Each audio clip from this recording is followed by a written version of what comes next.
For quite a while, Sony has been putting the audio inputs for their cameras in the place that you would expect it, on the side of the camera.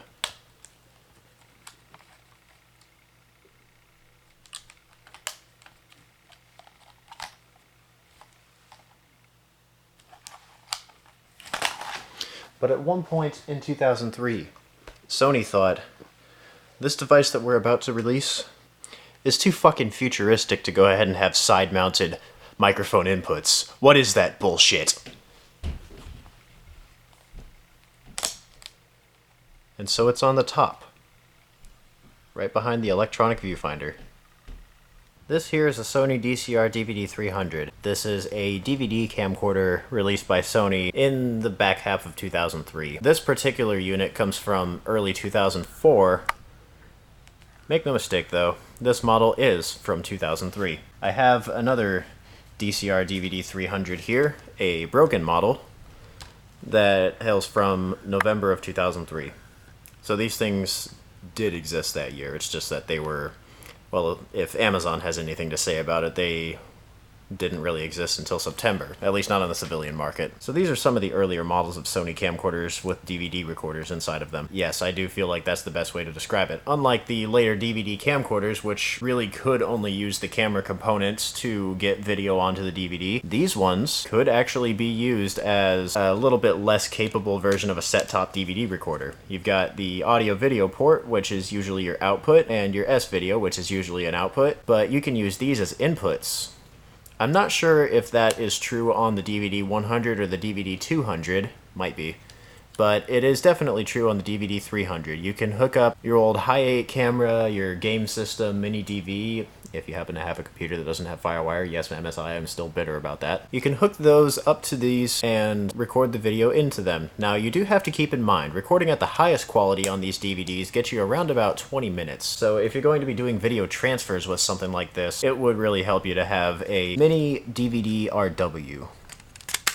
So what was the main appeal of DVD camcorders? Well, convenience, I think, would be the biggest thing. You see, with mini DV and Digital 8, if you wanted to get those videos onto a DVD, you would have to have something that would be able to record the video, preferably from the 1394 output, and record it onto a DVD. You would have to have an extra device. Or you could put it onto your computer in real time, and then burn that video to a DVD. You would have to use some kind of software that existed back then to re-encode the video, and then have it burned to a DVD. So that is where this thing comes in. You don't need to spend any extra time getting the video that you record with this onto a DVD.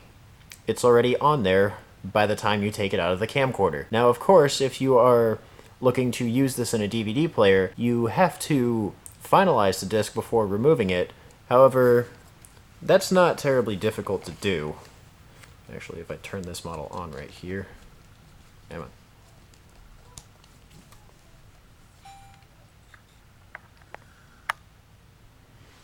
We go right into the setup menu,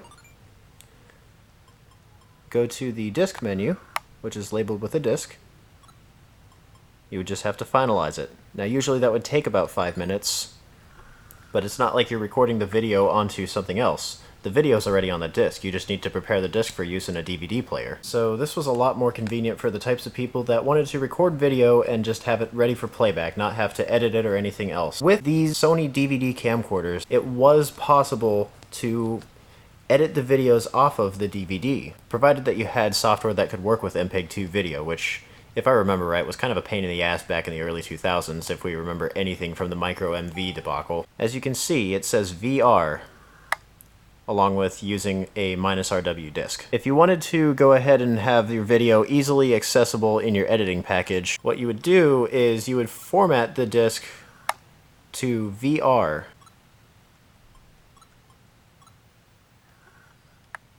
Now, it would usually take about half a minute here, give or take. But then after that, you can record video. You can actually delete video clips, and once you're done, you just take it and you load up the software utility and you just have it import the MPEG clips off of a camcorder DVD. Simple as that. You don't have to rip the DVD and then re-encode the video off of it. Something else that I think bears mention with this camera, This handles widescreen video in much the same way that the TRV-33 handled widescreen, as opposed to the TRV-27. You see, the TRV-27 from the year prior would just do a straight crop to the video to get 16:9, which, with video that had really bright highlights to it, would make the clipping just that much more obvious. Whereas with something like this or something like this, it would actually expand the video out to the sides, although it would crop in ever so slightly just to make sure that the steady shot would actually continue working. Now, to demonstrate one of the big deals about this DVD camcorder, I've got the TRV-33 pointed out at the doors over here, and I've got the S-Video out hooked up. I'm not hooking up the audio because I don't want to cause a little feedback loop. But then here's the DVD300. We'll go ahead and turn it on in playback mode.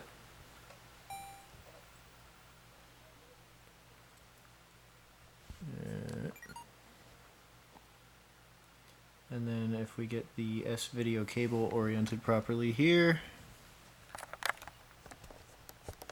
shove it in, and there we go.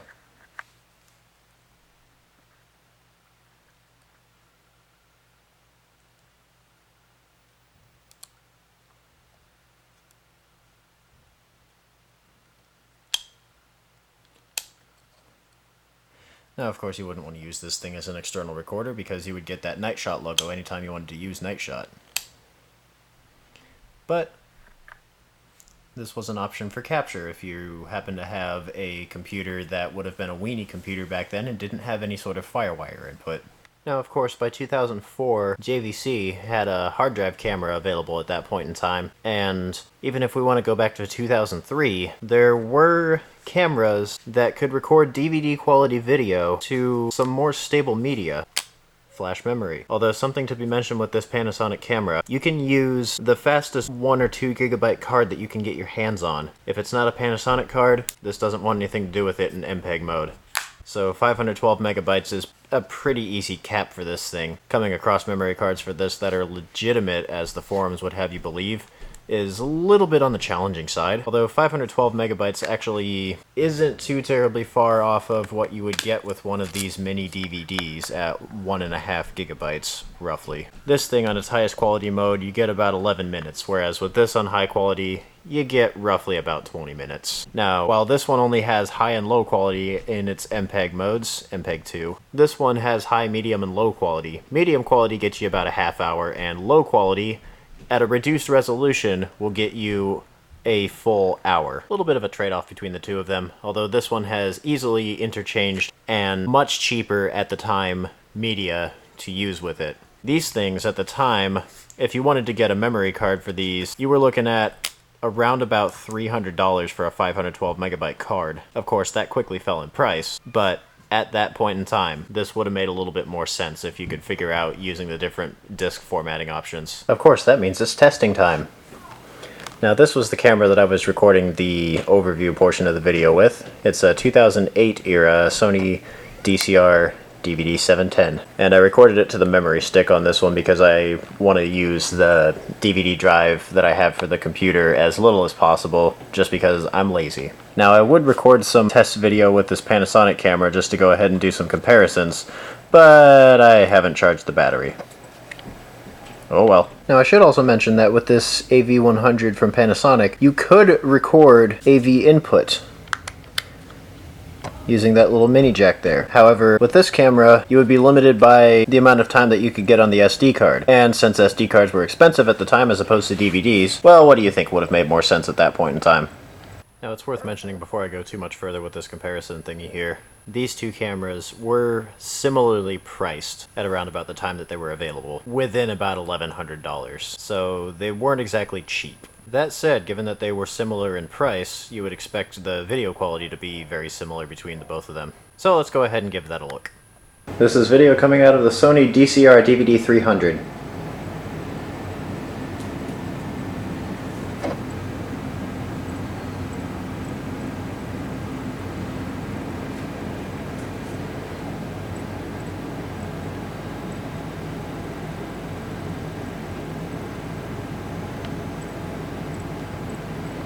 This is video coming out of the Sony DCR-TRV-33.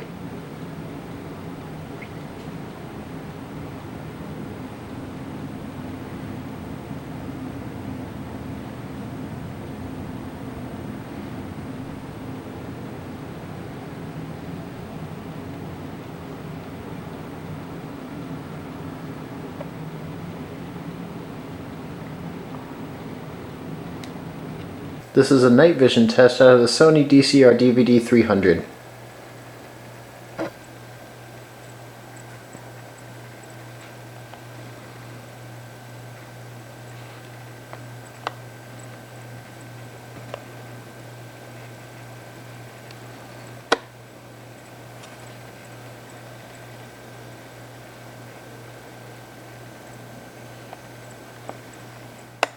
This is night vision coming out of the Sony DCR-TRV-33.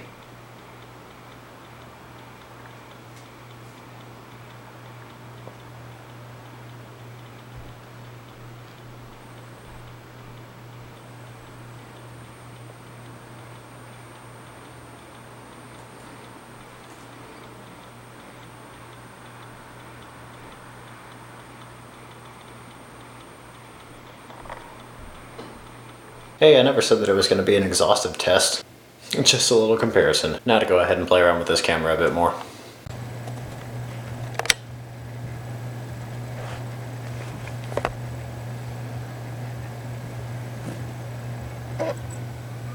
I booped your snoot. I'll poke you on the side too. Poke. Huh. He's invisible. That's Dark Boy Ozzy, named after the Prince of Darkness. Don't ask me, I'm not the one that named him. This thing looks a lot more blocky than even some of the 8mm cameras that they had back then. Oh yeah, by the way, this will work as a digital camera, but it takes pictures to DVD, because there's no memory stick slot on this thing.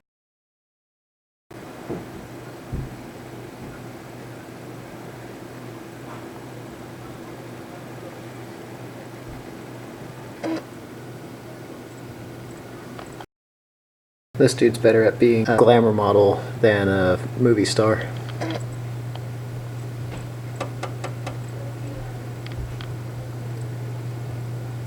Waiting on the little bastard to molt.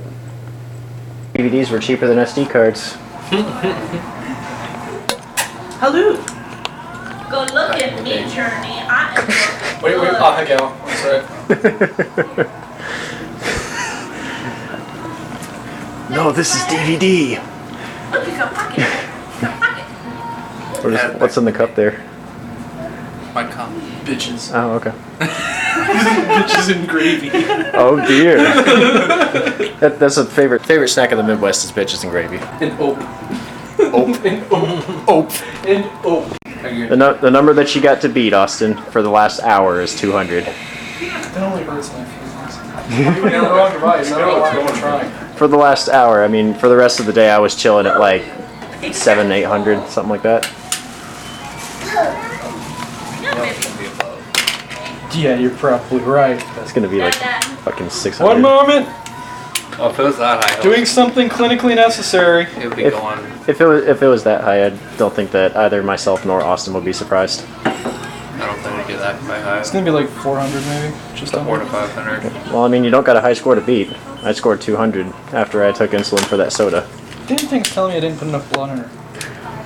Fortunately, it'll let you bleed a little bit more. That's the one good thing about those Next type What's strips. a fucking blood sacrifice? Shits. Yeah. All right, let's see how poorly my diabetes is managed. Error 1. The fuck does that mean? Let's just double check that. I think I'm fine. I think it might have just been a test strip error from, multiple fingers. I mean, fair enough. There you go. Address this door situation. Actually, up you. Where? Holy crap. I've seen you forever. It's like. I haven't been wallowing in my self-loathing for the last couple of hours. You okay? You know how that goes. If it says error 1, I'm gonna be so pissed. 217. Ain't that bad. You just beat my score just barely. Ha High score! Now give me a second. I got 2 more of those things of watermelon juice to drink. I'll be right back. Let me just munch on 50 chicken nuggets right quick. I mean, I could do that. Now, of course, much the same as every other older Sony camera. Line input doesn't exactly sound great, but you get yourself a couple of 3K ohm resistors, some 100 ohm resistors to tie to ground, a female end and a male end. Go ahead and tie the whole thing together, wrap it all in heat shrink, plasti dip some parts that poke through, and you'll have yourself an adapter that'll give you some passable results. Now, of course, the TRV-33 does have the advantage of using memory stick, but video on memory stick looks like absolute shit, as you can tell.